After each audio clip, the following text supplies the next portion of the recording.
A alma cívica de Minas Gerais se transfere hoje para essa solenidade especial, ocasião em que homenageamos Sua Alteza Imperial e Real, o Príncipe Dom Bertrand de Orleans e Bragança,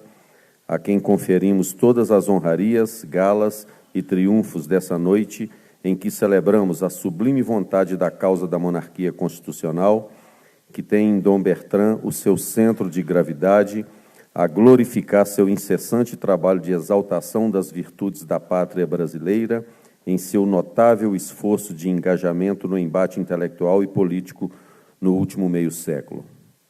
Nesse momento especial, de 197 anos da independência do Brasil,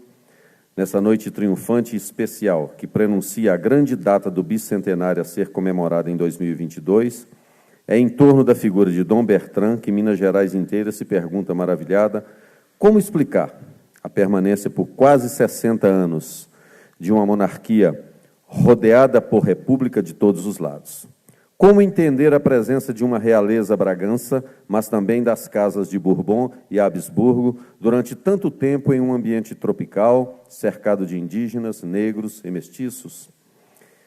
É chegado o momento de recordar os notáveis de nossa história, que foram os construtores do Brasil. Se hoje somos uma nação continental, com uma só língua e uma só bandeira, devemos a essa família que foi a única na Europa que conseguiu vencer o gênio bélico de Napoleão Bonaparte, através da astúcia de uma estratégica transferência da corte para o Novo Mundo, e aqui aportando nos idos de 1808, em pouco tempo modernizou a nossa nação, com feitos determinantes para a construção de nossa identidade nacional.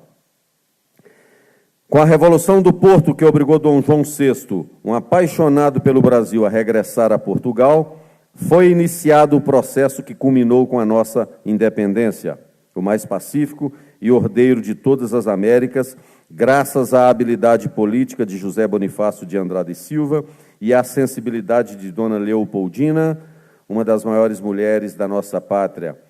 que foi a primeira governante do sexo feminino em nosso país independente, durante os períodos em que ficou como regente. Dom Pedro I conferiu à nossa independência todo o seu caráter heróico e romântico, suas ações certeiras, durante toda a instabilidade que culminou no dia do fico,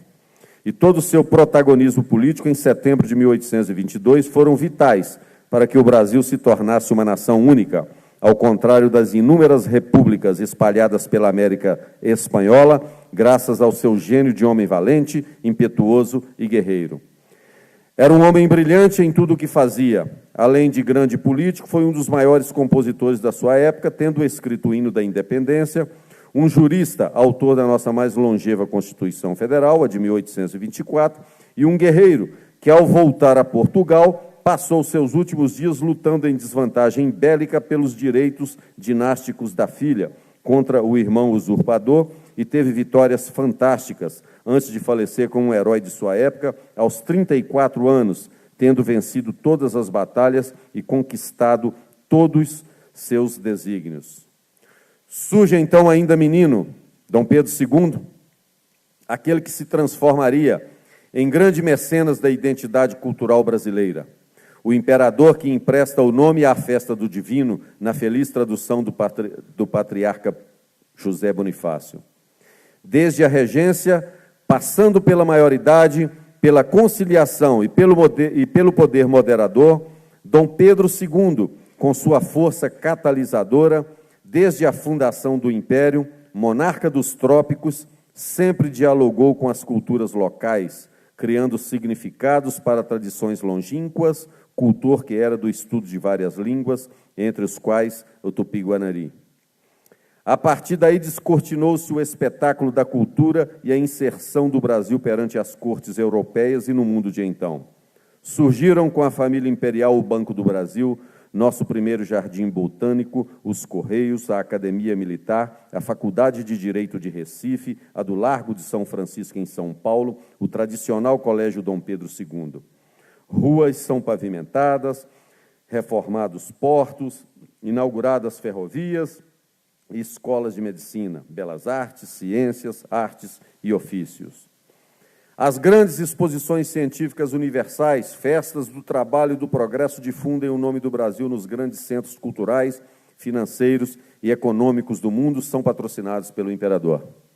A história comprova a grande característica do brasão dessa casa imperial é o amor às artes e às ciências, o respeito às forças armadas e a vocação à grandeza civilizatória. Das cortes de Viena, foi escolhida uma princesa da alta realeza para se casar com o então jovem imperador Dom Pedro II. Teresa Cristina, princesa das duas Sicílias, Bourbon por parte de 3 de seus avós, Habsburgo por parte de outra avó, em seu exílio, e ao encontrá-la no leito de morte, no grande hotel do Porto, em Portugal, Dom Pedro II registra em seu diário que desejaria precedê-la na morte. Depois da grande perda da mãe da pátria, que morria só em seu martírio, Dom Pedro II, enclausurado na solidão do estudo, faleceria anos depois, 2 anos depois, num modesto hotel em Paris,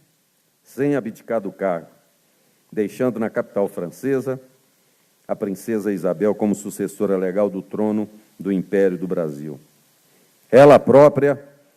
a redentora que anos mais tarde, tragada pela mão invencível do destino, não teria forças para realizar a longa viagem de Paris até o Rio de Janeiro para acompanhar o traslado dos despojos mortuários de Dom Pedro II e da imperatriz Teresa Cristina, nas comemorações do centenário da independência em 1922, no governo presidencial do grande mineiro Arthur Bernardes. Apenas o jovem Pedro, neto do imperador, pôde assistir à cerimônia de revogação do banimento da família real perante uma arrependida república. Às voltas com a revolta do Forte de Copacabana e da escola militar. Quando Pedro II faleceu, em seu pacote lacrado que continha a terra trazida do Brasil, sobre ele estava escrito pelo próprio punho de Dom Pedro II, é terra do meu país, desejo que seja posta no meu caixão, se eu morrer fora da minha pátria. Ao rememorar esses grandes feitos, volto-me à figura de Dom Bertrand, em quem vislumbro o perfil de realizador de Dom João VI, a combatividade de Dom Pedro I, a inteligência de Dom Pedro II e a religiosidade da princesa Isabel, cuja pena redentora eliminou o Brasil escravagista do então. Dom Bertrand sabe o peso da sua função e a utiliza como poucos no mundo.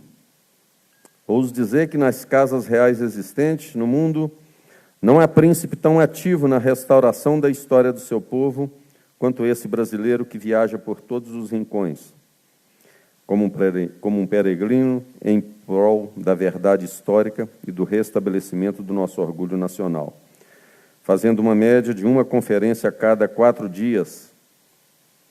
sem qualquer descanso ou férias.